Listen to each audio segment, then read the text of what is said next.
ಭಾರತದಲ್ಲಿ ಮೊದಲ ಬಾರಿ ಪದವಿ ಮಟ್ಟದವರೆಗೆ ಸಂಪೂರ್ಣ ಉಚಿತ ಶಿಕ್ಷಣ ಒದಗಿಸುವ ರಾಜ್ಯವಾಗಿ ಕೇರಳ ಇತಿಹಾಸ ನಿರ್ಮಿಸಿದೆ. 2026-27ರ ರಾಜ್ಯ ಬಜೆಟ್ನಲ್ಲಿ ಹಣಕಾಸು ಸಚಿವ ಕೆಎನ್ ಬಾಲಗೋಪಾಲ್ ಅವರು ಸರ್ಕಾರಿ ಹಾಗೂ ಅನುದಾನಿತ ಕಾಲೇಜುಗಳ ಕಲಾ ಮತ್ತು ವಿಜ್ಞಾನ ಪದವಿ ಕೋರ್ಸ್ಗಳನ್ನು ಉಚಿತಗೊಳಿಸುವುದಾಗಿ ಘೋಷಿಸಿದರು. ಇದರಿಂದ 12ನೇ ತರಗತಿಯ ನಂತರವೂ ಉಚಿತ ಶಿಕ್ಷಣವನ್ನು ವಿಸ್ತರಿಸಿದ ಮೊದಲ ರಾಜ್ಯ ಎಂಬ ಹೆಗ್ಗಳಿಕೆಗೆ ಕೇರಳ ಪಾತ್ರವಾಯಿತು. ಬಜೆಟ್ನಲ್ಲಿ 1ರಿಂದ 12ನೇ ತರಗತಿಯ ವಿದ್ಯಾರ್ಥಿಗಳಿಗೆ ಅಪಘಾತ ವಿಮೆ ಸೌಲಭ್ಯ, ವಿಶ್ವವಿದ್ಯಾಲಯಗಳಿಗೆ ಹೆಚ್ಚುವರಿ ಅನುದಾನ, PhD ಬೆಂಬಲ ಸೇರಿದಂತೆ ವಿದ್ಯಾರ್ಥಿ ವೇತನ ಮತ್ತು ಫೆಲೋಶಿಪ್ಗಳಿಗೆ 38.76 ಕೋಟಿ ರು ಮೀಸಲಿಡಲಾಗಿದೆ.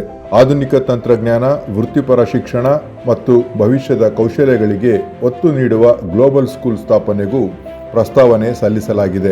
ಜೊತೆಗೆ ಸಂಶೋಧನಾ ಸಂಸ್ಥೆಗಳು ಮತ್ತು ಸ್ಥಳೀಯ ಸಂಸ್ಥೆಗಳ ನಡುವೆ ಬಲವಾದ ಸಹಕಾರ ನಿರ್ಮಿಸುವುದಕ್ಕೂ ಕ್ರಮ ಕೈಗೊಳ್ಳಲಾಗಿದೆ.